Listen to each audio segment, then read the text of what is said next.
I know it's not a Tesla, but it's a very good car. It's really well put together. I gotta go. The cameras are rolling.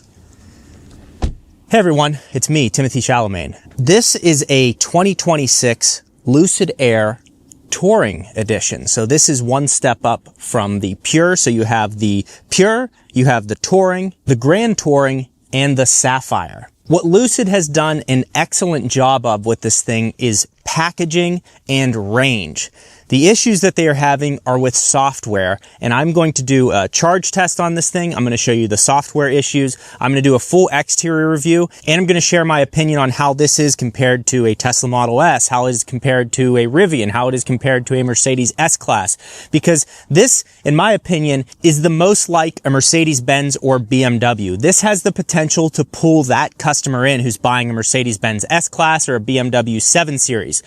So we'll start around the exterior with this thing. We have the self-presenting door handles. One thing I'm shocked about, though, is the charge port. I love the motor of it. I love how it works, but it's CCS. It's not the NACS plug like the Gravity has. Now, we also have these 20-inch Aero wheels, which I actually think is a good-looking wheel, and it's wrapped in Michelin Pilot Sport EV tires. It's also interesting. It's a staggered setup. So in the rear, it's 265 width. In the front, it's 245 width. This gets 396 miles of range, and that's where Lucid absolutely kills it. Now, if you went with the most efficient wheel model on this, you could get 431 miles of range. You can get a Lucid with 523 miles of range, the Grand Touring spec with a 117 kilowatt hour battery pack. Now, onto the front here, I'm going to get arrested for what I'm about to say, but these lights right here, just the lights, just this right here, looks like a Bugatti Chiron. I said it, lock me up. But I think it looks great. Now, on the frunk area, again, what they do a nice job of is using space. So let's check this out. So on the left side of the screen here, there's a button. You hit that, and it's a fully automatic frunk. It also has some functional vents that come up through here and moving air easily over the vehicle. So that's really nice. Again, luxurious vehicle. This Lucid area lights up. There's a full light bar across the front. And when these are coming at you up the road, they actually look really cool. So you have this big, large area to store whatever. But then down here, I mean, you could have the Thanksgiving turkey down in here. This is such a massive space. I guess I could get in here and just show you. Just kind of be light on my feet. I am Timothy Chalamet. Like, look at this. You could just sit in here. I mean, really, if you're in high school, you could bully kids and just stuff them in the frunk. How about that? So really nice job packaging space. Now, here's something crazy I'm about to tell you. Mercedes-Benz S-Class is 1 foot longer than this vehicle. They were able to achieve more legroom and rear seat space with a car that is 1 foot shorter than a Mercedes S-Class. Also, from the front to the rear of the vehicle, there is a gradual increase in the flooring. So it constantly is totally flat and then flares up at the end just for more efficiency. Check this out. You sit so far back. You have incredible space in the back of the Air. It really feels like an executive cruiser back here. Now, it doesn't have all the bells and whistles the Mercedes-Benz S-Class does. It doesn't even have all the stuff that the Tesla Model S has, because the Tesla Model S, you have this big screen back here. You could watch something and be separated from the front. What it does have, though, is like one of those weird things. It's like, but then it has this privacy screen that pops up here. You also have control over the rear sunshade, which can extend out of the back of the vehicle. So that goes up over the rear and gives you some privacy there as well. I also like that this model specifically has the aluminum roof, so it's totally closed off. Every car nowadays has the panoramic roof, and then you just kind of go, I just kind of want it to be closed off like it used to be. Now, into the trunk, another fantastic use of space and brilliant engineering by Lucid. I mean, look at the width. There's no car I've ever seen. Maybe, I don't know, I'd have to go back to like the 80s or something to where it opens up like this. I mean, there is so much space deep into here. And on top of that, again, you have frunk storage space that is just, sub-trunk storage space that is immaculate. So there is a ton of storage in the Lucid Air, as well as storage on both of these sides here. You can pick these up. You have your little 12-volt outlet there and pop that back in place. And the carpeting is nicely done. Power trunk. So Exterior of the vehicle, it's growing on me in terms of looks. I think a lot of it has to do with the color that you get, because some of these look like a hearing aid, some of these look like a nursing home. Some, you know, it just, the color you get just really, I don't know, just it can really send the car in the wrong direction. This is a good looking wheel and it's still very efficient. Basically, this is a plastic cover. You can see how that pulls off here. And then there's just this huge 20-inch wheel behind it. So, and then that just pops back on. So you could make it a little sportier looking if you pulled those off, but I don't know that anyone that's buying these is actually going to do that. Now we need to talk about technology on the interior. Now onto the interior here has a 21 speaker sound system. The sound system is very good. And then you have this floating screen along here. And a cool detail is from the exterior, there's actually the Lucid Bear is on the exterior here. I think it's a polar bear or something, and it's their reminder of sustainability in the state of California. I don't know. But anyways, you have this other screen hidden right here. Bam! We're out. So I have the cooled seats running, but a nice luxurious feature, again, something that Tesla doesn't offer and something that Rivian doesn't offer, are massaging seats. So we can get these seats absolutely cranking. And I will say, do not leave your wife alone when you put it into stretch mode. Okay? She might never leave the vehicle. So you have that. You have all these 5 different settings of massage. And you know what? As much as massage seats are kind of like, it's not a real massage, okay? It's not gonna, you're not gonna come out and go, oh, that feels, but it is nice. When you're in a vehicle, this is spec'd to $100,000. It starts at $80,000, and the Lucid Air starts at $70,000. So there's a pretty wide range all the way up to the Sapphire is ridiculous. It's $249,000. But $70,000, I don't know, it's kind of nice that you can get massaging seats. Let's stop that. And there's also 3 different levels that you can see here. So briefly, I will go through these screens with you. So you have your charge door opening, your frunk opening, rear sunshade control, and your trunk. And then you have child lock and window lock there. And this is what I love about this software, okay? This is the good thing. This is snappy. Like when you go back and forth on various things, it rips through the settings, and I think that that is nicely done. This is more where the issues are up here. So you have all of these controls here under seats. Again, they are heated, cooled, and massaging. And you can also control the passenger seats. And what's nice is, watch this, when you click to passenger, the controls go over to their side where it's convenient for them to reach them. So I think that that is nicely done. Then on to themes. There's 6 different themes that you can put: escape, space, you know, these just like nonsense things. But, you know, if you want to change things up, it does change the look of the vehicle, and it's nice to have those options because, again, this is not a car you need. This is a luxury, and you want to have luxuries like this. And then over to charging, you can see you have 249 miles of range. You can precondition the battery. You can open the charge port. You can set your charge limit. And I also thought it was interesting. It said your charge limiter is 80 amps right now for home charging. So that's very high. And then you can schedule your charging as well. And it also has a software update. Now, one of the issues I'm having right now is with Apple CarPlay. So this does have wireless Apple CarPlay, but it's grayed out. Yesterday when I was using the vehicle, Apple CarPlay was doing this. And that's where the issues started. It's just like the Apple CarPlay doesn't work. I can't get it to control. Then the sound wasn't coming over the speakers. So that was a problem. The other thing is the Apple CarPlay integration is really bad. The screen is so small. You feel like you're in a Toyota Corolla. You have this huge display here. Why would they not work with the Apple engineers and get it to fill this entire screen and actually be unique to the Lucid? Again, this is a very expensive vehicle. It's a futuristic vehicle. Why not work to make it fill this whole screen here? So I think that that's, even if it went from here to here, it just looks kind of dumb the way that it's currently integrated. The other thing that I hate is this charge and power display in front of me. This is very distracting, and it gives me essentially no information.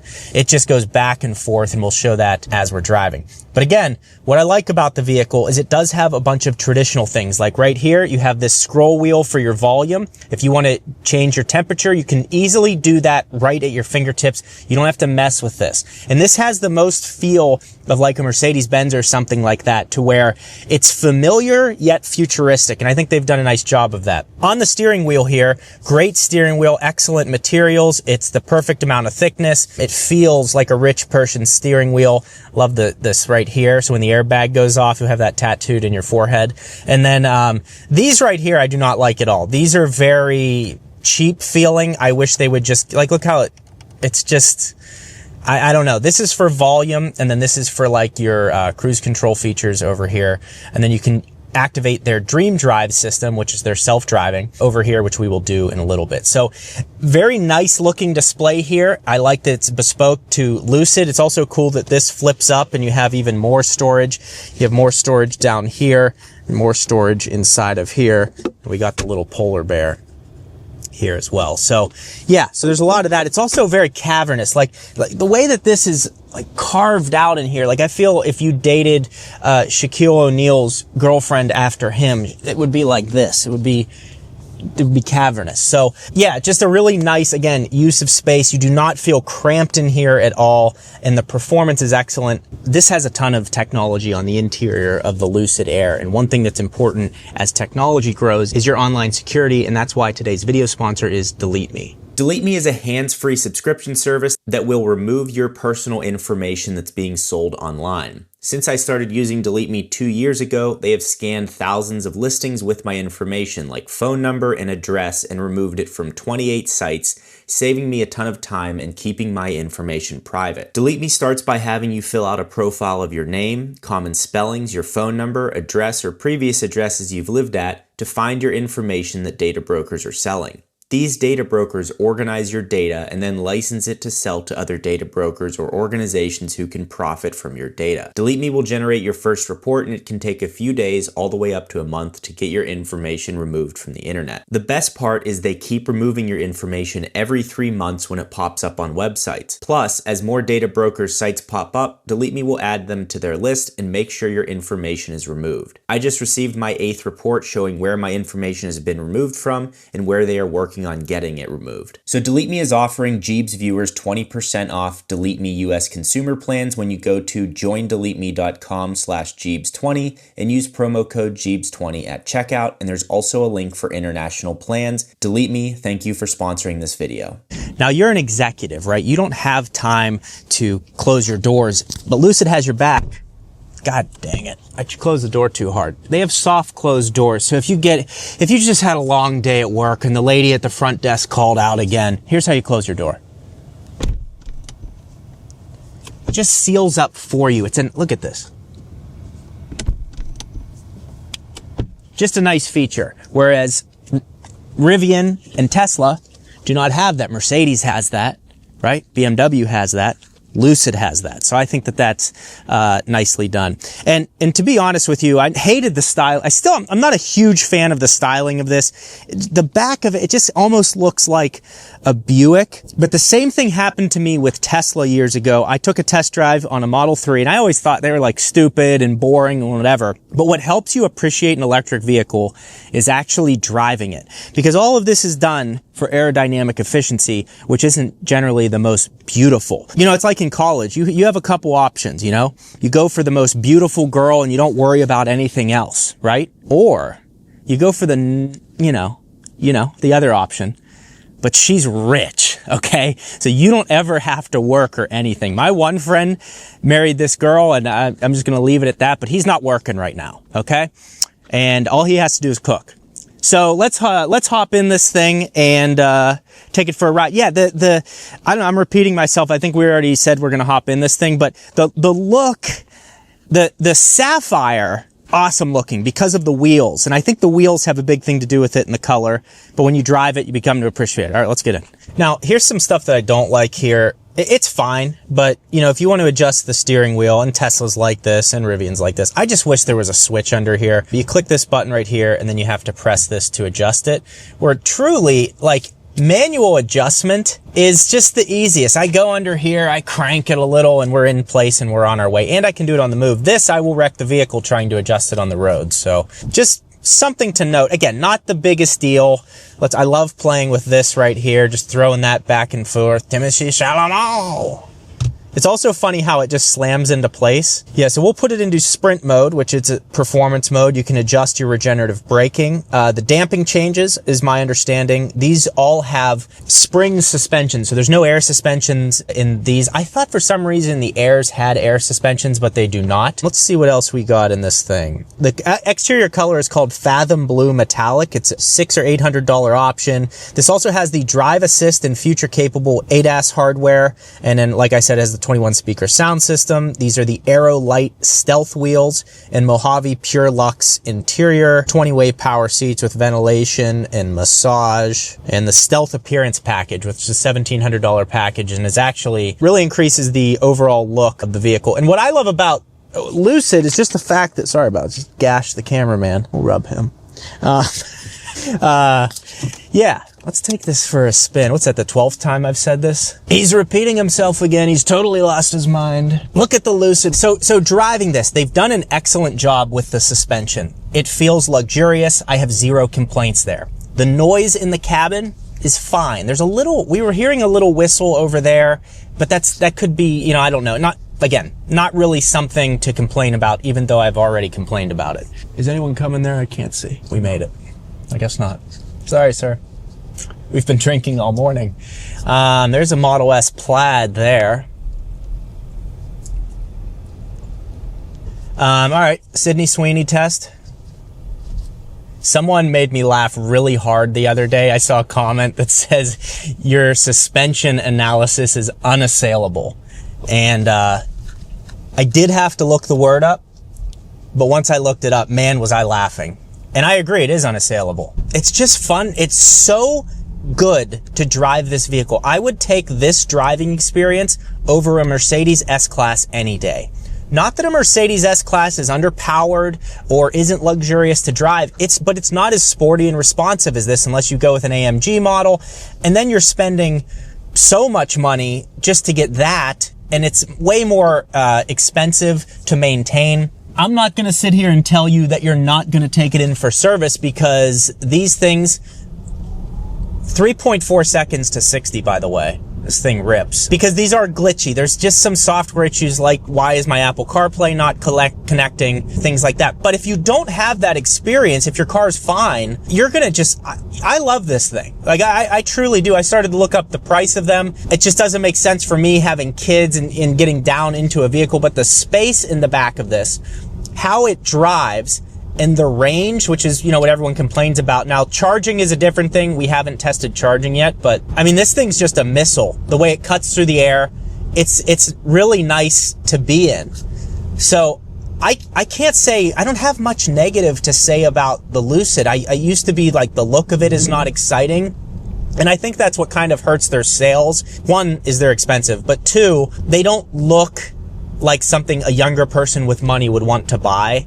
Not that the Model S is the most beautiful car in the world, but I think it appeals to a younger audience. And then the young people cannot afford a $250,000 car unless they're on OnlyFans or something like that. So, which I'm not, so I can't. So that's that. We solved that problem.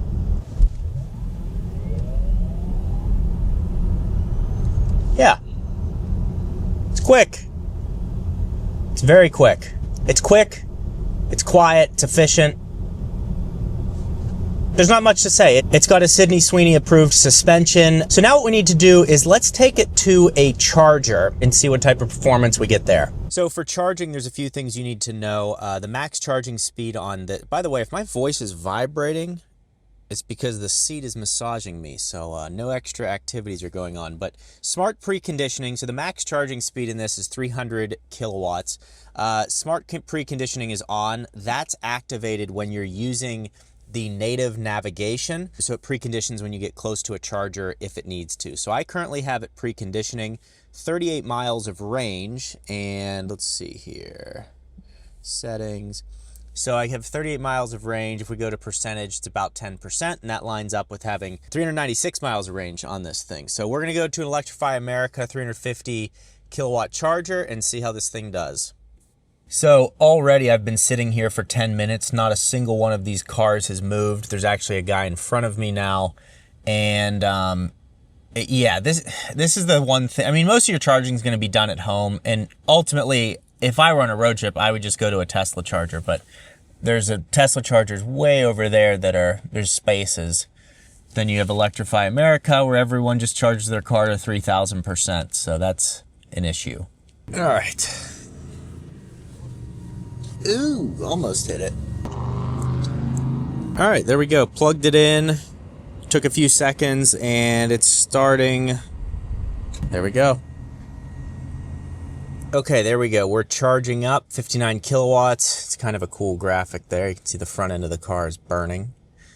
And we are adding range. So let's see how long it takes to go from, we'll go from 10 to 80%, and we'll see what it does. Well, never mind on that test. Charging power is limited by the station. So unfortunately, we're not going to be able to run any test that's worth anything because these chargers are full. So they can go up to 350, but because there are so many people here and Electrify America is garbage, we will not be able to run any official tests here with the Lucid. So that stinks. The good news that I can report is the fact that you can also charge. It has V2V charging, so vehicle-to-vehicle charging, up to 9 kilowatts. You can push from this car into another vehicle.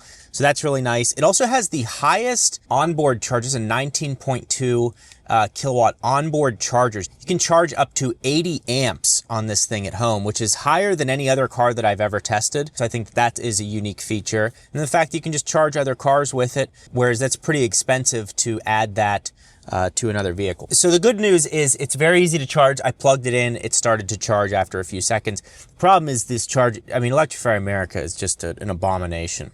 So we are charging. I just can't get any useful data out of this for you, unfortunately. The Dream Drive is now in place. It says Drive Assist. It says Adaptive Cruise, Drive Assist, long press to activate. So there we go. We've activated it. And then from here, we can adjust our speed on this. This just has a cheap feel to it. It's just not a great experience turning it up and down. You have your lane keep assist to turn on and off here, and then we're on drive assist right now, and it says it's a hands-free system. And then there's a camera right here. It looks like is that a camera? No, it's a light. All right, so the drive assist is on right now. So this is adaptive cruise there. Okay, I'll take control now. All right, relax, we're right here. Again, nothing too advanced here. I don't even know if this can park itself. And the other thing, yep, we're on the wheel. Keep hands on the wheel, yep. The other thing is I can't quite get myself low enough in the seat. And again, I'm not really tall. I'm only 6 feet tall. So like Andrew, cameraman, is 6'3". He felt like he could never quite get low enough. So I feel like you sit up kind of high in this thing, and the windshield's crouched. So you're constantly, this is in your line of sight and this is in your line of sight. So you're constantly feel like you're cooped up. Again, not the biggest deal in the world because I do really enjoy how this thing drives. I love how the screen just floats right here. It looks like it's attached to nothing and in front of you. So yeah, I think that is it. The interior, I mean, it's really well done. The use of space is excellent. And then it has an adaptive cruise control with lane keep assist and whatever, and that's going to update in the future to add more features to it. The truth on that is, and people say, well, Tesla has full self-driving, and that's right. Tesla's system is incredible. But I think what the majority of people want is just a really good highway assist system that stays in its lane. If you want to change lanes, you turn it on and you do that. So there's two people. There's this thing here. There's two people. There's people that want to be completely self-driven, and then there's other people that they like driving and they just want a really good highway system. And I think this is that. I don't know that it's the best. I think Blue Cruise is very good. What is it? Super Cruise, Blue Balls. I don't know. There's a bunch of them out there. But yeah, so it does have this, and it works fine. Now, one feature that is good and bad here, so I put my turn signal on to change lanes. You have this for your blind spot, but it's like the choppiest view, and I don't understand how a car this technologically advanced could have such a poor camera for your blind spot. And it's choppy to the point where something could almost pop up there. And I just think that they could have done a better job with that. Now, another thing that I've done here is I have it in smooth mode. So in smooth mode, you can turn your regenerative braking completely off, which I really like. So when I let off the throttle right now, we just glide like a gas car would up the road, which is kind of nice to do every once in a while. When you put it into regen mode, there's a friction you constantly feel on the vehicle having to feather the throttle because of regenerative braking, because you let off the throttle to slow down, then you get on it to speed up. So you're constantly playing with that, feathering it, and turning it off is kind of relaxing, actually. I like that it has that feature. To give you some context of how bad this blind spot camera is in comparison to the competition, here's what Rivian's blind spot technology looks like here. Very clear, high resolution cameras. And here's what a Tesla Model 3 blind spot camera looks like. So even on a cheap Tesla, it still has a better camera than this very expensive Lucid. So where do we stand here with Lucid? I gotta say, you have to drive one of these before you knock it, because it actually drives great. You know, charging is a whole different thing on road trips, which I'm not covering in this video. But if you're looking for a luxury car, you're tired of Mercedes, you're tired of BMW, want to try something different, you could lease these for not too much, and then you could drive it cheap because it's very cheap to charge these things if you have home charging. So overall, I think that they've done a really nice job with it. I think the improvements are great, but like most manufacturers of EVs, they need to fix the software. They need to make it seamless and perfect. Doesn't mean they have to reinvent the wheel. They just have to make it work perfectly. That way customers aren't constantly nagged going back to service centers when you buy an electric car to avoid going to service centers. Now, if you haven't already seen this video right here with the Porsche Taycan Cross Turismo, you're absolutely going to love that. Similar to this in a lot of ways. And if you aren't subscribed to this channel and you're still watching this video, I would appreciate if you subscribed.